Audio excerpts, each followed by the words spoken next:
Assalamualaikum warahmatullahi wabarakatuh. Saya Salsabila Dida Samia, NIM G0024112 dari kelompok B6. Di sini saya akan menjelaskan laporan anatomi blok 2.2 sistem kardiorespirasi. Laporan yang pertama, jelaskan anatomi dari traktus respiratorius superior. Jadi yang pertama itu ada nasus atau hidung. Nasus itu ada bagian paling luarnya atau yang disebut nasus externus. Nah, di nasus externus ini dia disusun oleh 3 osa. Yang pertama os nasal, os frontal, dan os maxilla. Terus ada cartilago. Yang pertama ada processus lateralis cartilago septinasi, kemudian ada cartilago alaris mayor, kemudian ada cartilago alaris minor, dan juga cartilago septinasi. Nah, di dalam nasus itu ada sebuah rongga yang disebut cavum nasi, dimana di cavum nasi itu ada 2 pintu atau apertura. Yang pertama apertura nasalis anterior atau yang disebut nares, kemudian apertura nasalis yang posterior yang disebut colana. Kemudian ada regio-regio di dalam cavum nasi. Ada 3 regio. Yang pertama vestibulum nasi. Vestibulum nasi ini ruangan di bagian dalam yang dibatasi oleh kulit dan terdapat rambut yang fungsinya untuk menyaring udara. Kemudian ada regio respiratoria.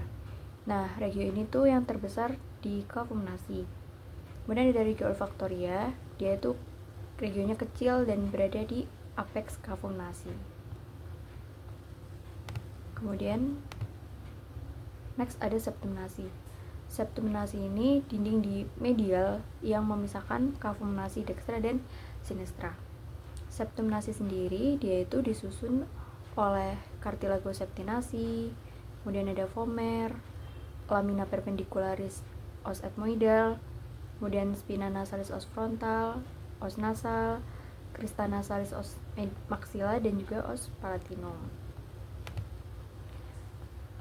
Nah, di dinding lateral dari hidung sendiri itu terdapat 3 lengkungan. Yang pertama ada concha nasalis superior yang paling atas, kemudian concha nasalis media, dan concha nasalis yang inferior. Nah, dimana di concha nasalis ini akan membagi cavum nasi itu menjadi 4 saluran udara. Yang pertama ini ada recessus sphenoethmoidal.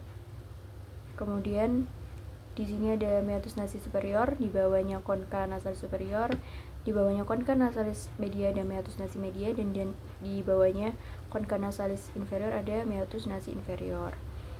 Nah, di 4 saluran ini dia tuh ada muara dari sinus paranasalis dan juga ductus nasolacrimalis.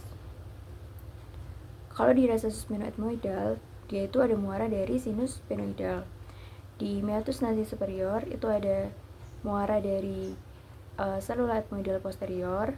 Nah, kemudian di meatus media ini dia itu terdapat beberapa bangunan. Yang pertama ada bula ethmoidal. Bula ethmoidal ini dia itu yang bentuknya kuba ini. Di sini dia tuh ada muara dari selula ethmoidal yang media. Nah, kemudian di bawahnya bula ini dia ada hiatus semilunaris, di mana itu saluran yang bentuknya melengkung.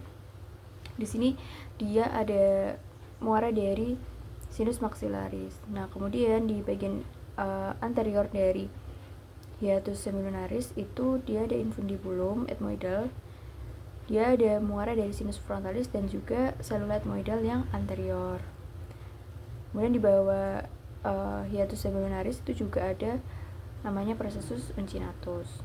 Nah, kemudian kalau di bawahnya meatus nasi inferior itu dia ada muara dari ductus nasolacrimalis.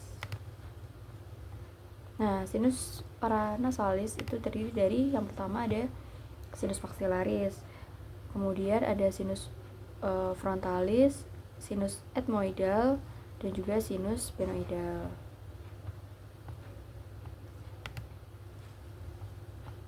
Selanjutnya neurovaskularisasi.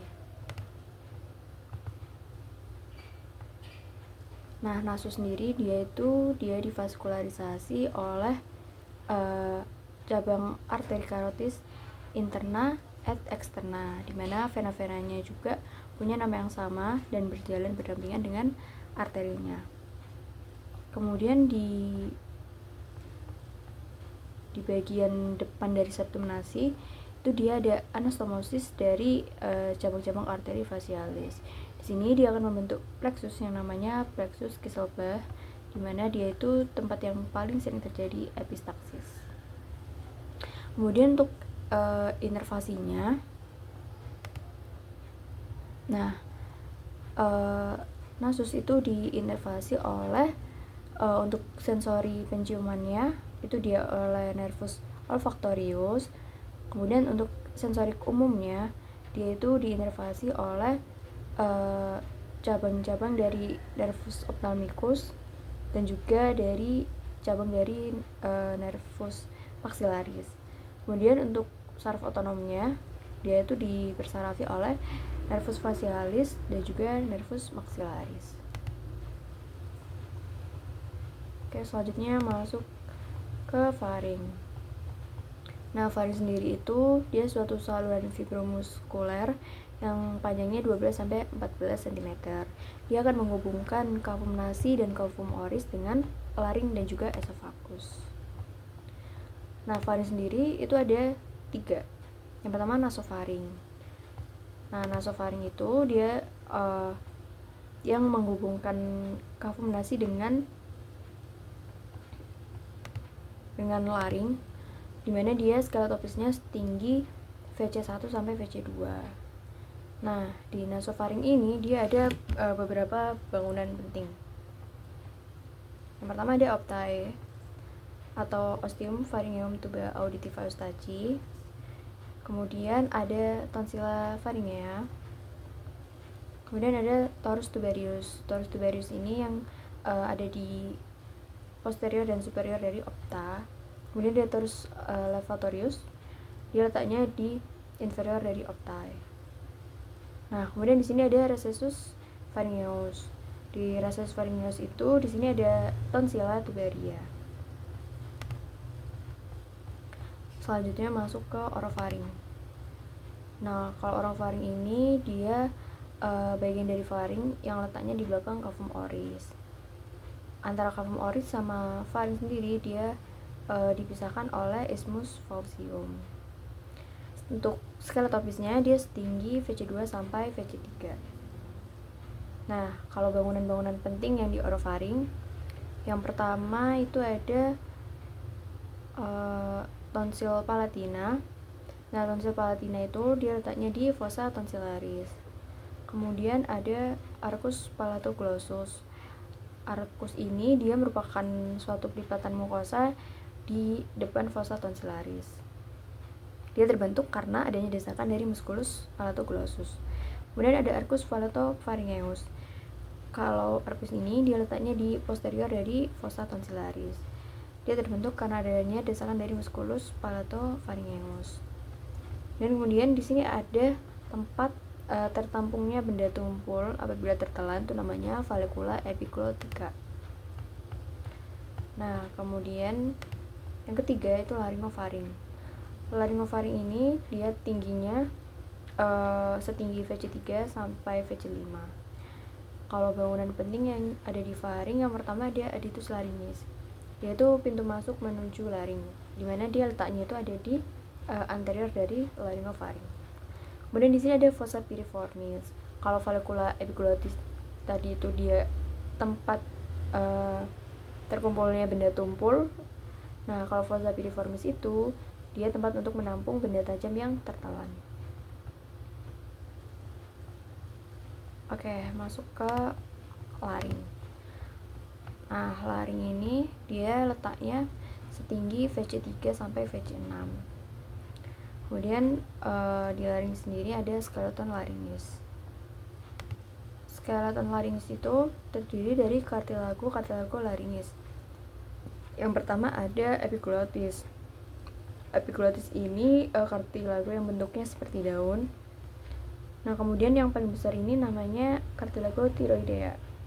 dimana pada pria dia akan membentuk prominentia laryngeal atau Adam's apple. Nah, kemudian di bawahnya tiroid ini ada cartilago cricoidea. Dia melingkar di bawahnya cartilago tiroidea. Kemudian ada, nah di balik sini itu ada cartilago arytenoidea. Dia bentuknya seperti piramid. Di ujung dari arytenoidea ini dia ada cartilago corniculata. Kemudian ada cartilago cuneiform dan juga cartilago triticea. Kemudian di laring sendiri ada sebuah rongga atau cavitas laringis, di mana bangunan penting di dalamnya itu yang pertama ada plica vestibularis. Nah, plica vestibularis itu dia lipatan membran mukosa yang diliputi oleh ligamentum vestibularis. Nah, di antara kedua plica vestibularis dia ada celah yang disebut rima vestibuli. Kemudian ada juga lipatan yang diliputi oleh ligamentum vokal dan musculus vocalis, yaitu namanya plica vocalis. Di antara kedua plica vocalis itu ada celah namanya rima glottis. Nah, antara plica vocalis dan juga plica vestibuli ini dia dipisahkan oleh sebuah celah yang namanya ventriculus laryngis. Nah, kemudian ruang utamanya sendiri dari laring, yang pertama ada supraglottis, dimana dia tuh dari aditus laryngis, pintu masuk laring, itu hingga ke plica vestibuli. Nah, kemudian ruang transglottis dia dari plica vestibuli ke plica vocalis sendiri. Kemudian di bawah plica vocalis itu disebut ruang subglottis. Nah, mungkin sekian laporan anatomi blok 2.2 yang pertama. Terima kasih. Wassalamualaikum warahmatullahi wabarakatuh.